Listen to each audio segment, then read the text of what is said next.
చాలా కాలంగా పెండింగ్లో ఉన్న 57 డిమాండ్లను రాష్ట్ర ప్రభుత్వం వెంటనే పరిష్కరించాలన్నారు ఉద్యోగ సంఘాల జేఏసీ చైర్మన్ మారం జగదీశ్వర్. తమ డిమాండ్ల సాధన కోసం ఈ నెల 9న ఇందిరా పార్క్ దగ్గర ఉద్యోగ సంఘాలతో ధర్నా చేస్తామన్నారు.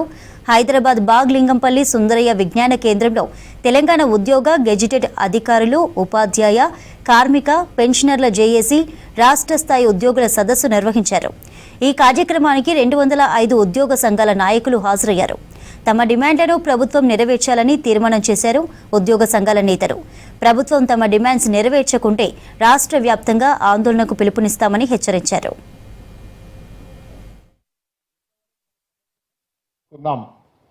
ఎంతవరకు ప్రభుత్వాన్ని ఒప్పించి నయానా భయాన మనం సమస్యలు పరిష్కరించుకుందామన్న సోయి మనందరికీ ఉండాలి. మనం ఎట్లా బలోపేతం చేద్దాం, ఈ జేఏసీని ప్రభుత్వాన్ని ఎట్లా ఒప్పిద్దాం. ఏదైనా జనం వచ్చినా ఏదొచ్చినా సంఘ నాయకుడిగా కొట్టాడవలసిందే. మనం హక్కులను సాధించుకునేదాకా మనం విశ్రమించేది లేదు. ప్రభుత్వానికి నయానా భయాన మన సమస్యలు పరిష్కరించుకుందాం, దానిలో బేషరఫ్ లేదు. మీరు సంక్షేమ పథకాలు ఇవ్వండి, మీరు ప్రజలకు ఎన్ని ఇస్తే అంత మంచిది. ఎందుకంటే ప్రజలు కూడా మాతో భాగమే, కానీ మా జీతభత్యాలు ఇచ్చిన తర్వాత సంక్షేమాన్ని చూడవలసిన బాధ్యత ఈ ప్రభుత్వం పైన ఉన్నది.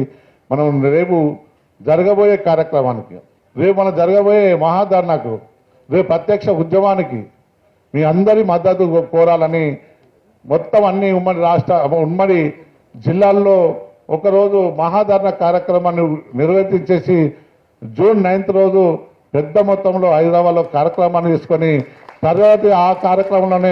తర్వాత కార్యక్రమాన్ని తీసుకుంటామని మీ అందరూ తెలియజేస్తూ, మరి ముఖ్యమంత్రి గారు చాలా గౌరవంగా సబ్ కమిటీ వేసినప్పటికీ కూడా సబ్ కమిటీలో చలనం లేకపోవడం, మరి డేట్ల మీద డేట్లు ఇవ్వడం, దీన్ని అందరూ కూడా ఖండించడం జరిగింది. మీ ద్వారా గౌరవ ముఖ్యమంత్రి గారిని, ఎందుకంటే వారిపైనే మాకు సంపూర్ణమైన నమ్మకం ఉంది, నిజాయితీపరంగా ఉద్యోగుల సమస్యలు పరిష్కరించే ప్రయత్నం చేయండి. మీరు అందరూ రాష్ట్రం ఆర్థిక పరిస్థితులు బాగలేవన్నారు, మేము అర్థం చేస్తున్నాం. కనీసం ఆర్థిక ఇతరైన సమస్యలు మాట్లాడదామన్న సమయం కూడా మరి సబ్ కమిటీకి లేదా అని చెప్పి మీ ద్వారా విజ్ఞప్తి చేస్తా ఉన్నా. వచ్చే నెల 9వ తేదీ మహాధర్నా కూడా ఇందిరా పార్క్లో జరగబోతూ ఉంది. దానికన్నా ముందు జిల్లా వ్యాప్తంగా మరి జిల్లా సమావేశాలు, నల్ల బ్యాడ్జీలు, ఇవన్నీ కార్యకలాపాలు కూడా ఇవ్వడం జరిగింది. కనీసం 20,000 రూపాయల బిల్లు పాస్ అయ్యే అవకాశం లేదు. మరి గత నెల నుంచే ఏప్రిల్ 1 నుండే డైలీ 20 కోట్ల రూపాయల బిల్లు పాస్ చేస్తామన్నారు, కానీ ₹1 పాస్ చేస్తే ఒట్టు. మరి సంక్షేమ పథకాలు మోసే బాధ్యత మా పైన ఉంది. జవాబాదారీ వ్యవస్థలో ఉన్నాం, జీతభత్యాలు తీసుకుంటున్నాం కాబట్టి